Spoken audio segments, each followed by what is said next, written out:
Iya, lalu bagaimana dengan penanganan kasus yang menyeret pimpinan Pondok Pesantren Al Zaitun, Panji Gumilang? Kita akan tanyakan ke jurnalis Kompas TV, ada Irianda Mardanus. Selamat malam, Irianda.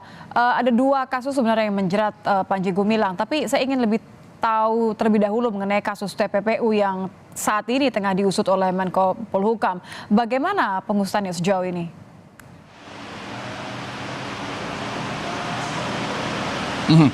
Ya, Nitya, ini sebenarnya kalau TPPU-nya sendiri, dugaan tindak pidana pencucian uangnya sendiri, ini pertama kali memang disebutkan oleh polisi dari Karopenmas Divhumas Polri saat itu, Brigjen Ahmad Ramadan ya, yang menyatakan bahwa ada atau setelah dilakukan penyelidikan lebih dalam, pemeriksaan saksi, kemudian ada gelar perkara di situ, ditemukan adanya dugaan tindak pidana lain. Saat itu memang belum disebutkan secara gamblang, itu adalah TPPU, tapi kemudian dugaan tindak pidana TPPU ini kemudian juga menjadi sorotan kita bersama sejak tadi siang ke sore. Mahfud MD ini menyatakan kepada publik bahwa pihaknya sudah melayangkan laporan ke polisi juga terkait dengan dugaan adanya tindak pidana pencucian uang yang diduga dilakukan oleh pimpinan Ponpes Al Zaitun Panji Gumilang atau PG, yang kita tahu saat ini juga tengah di dalam perkara yang lain, yaitu dugaan tindak pidana penistaan agama. Nah, terkait TPPU-nya sendiri ini memang masih didalami tentunya, karena memang laporan atau bukti-buktinya sendiri juga baru dikirimkan oleh pihak tim investigasi dari Menko Polhukam itu sendiri. Yang kita tahu tadi kita sudah dengar juga di cuplikan berita bahwa sudah membekukan sekitar 140-an rekening dari 360-an rekening yang dimiliki oleh Panji Gumilang dalam atau di atas 6 kepemilikan rekening yang berbeda. Itu tentu menjadi sorotan sendiri ya.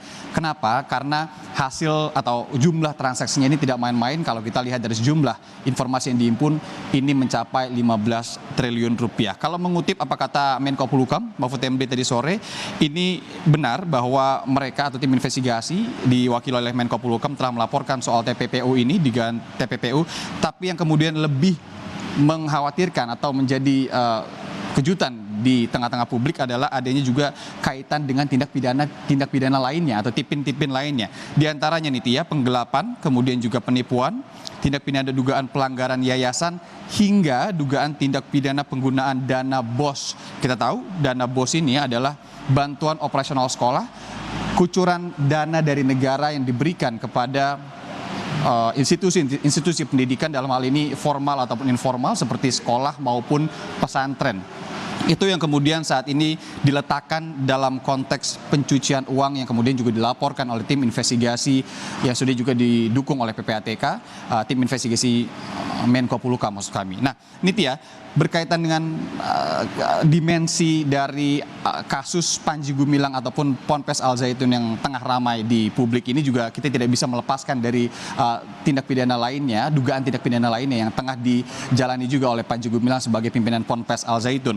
Kita tahu 3 Juli lalu Nitya, bahwa Panji Gumilang ini sudah diperiksa pertama kali dengan dugaan yang lain. Kalau tadi TPPU, ini adalah yang pertama adalah terkait dengan dugaan tindak pidana penistaan agama. Berlanjut, dan hari ini update terbarunya adalah polisi sudah memeriksa hingga 19 saksi dan besok akan mulai memeriksa sejumlah ahli.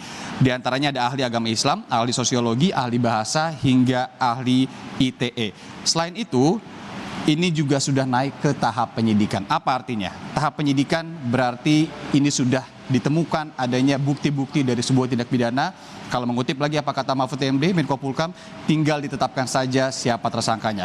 Saya ingin kembali lagi terkait dengan ahli ITE yang akan diperiksa mulai besok. Ini juga berkaitan dengan apa yang dikatakan polisi, bahwa kenapa belum ditetapkan menjadi tersangka, karena saat ini masih menunggu hasil pemeriksaan dari pusat laboratorium dan juga forensik dari polisi atau Puslapfor, yang ini berhubungan dengan memeriksa sejumlah hal terkait dengan tangkapan layar dari konten Panji Gumilang di media sosial. Kita akan tunggu bagaimana kemudian kelanjutannya, bagaimana hasil pemeriksaan dari Puslapfor, dan apakah betul akan ada penetapan tersangka dalam waktu dekat yang tadi juga disebutkan oleh Menko Polhukam ini akan dilakukan polisi dalam waktu yang tidak lama. Kita tunggu, Nitya. Terima kasih jurnalis Kompas TV Irianda Mardanus membahas mengenai penanganan kasus, ada 2 kasus yang menyeret pimpinan Pondok Pesantren Al Zaitun Panji Gumilang. Terima kasih Anda.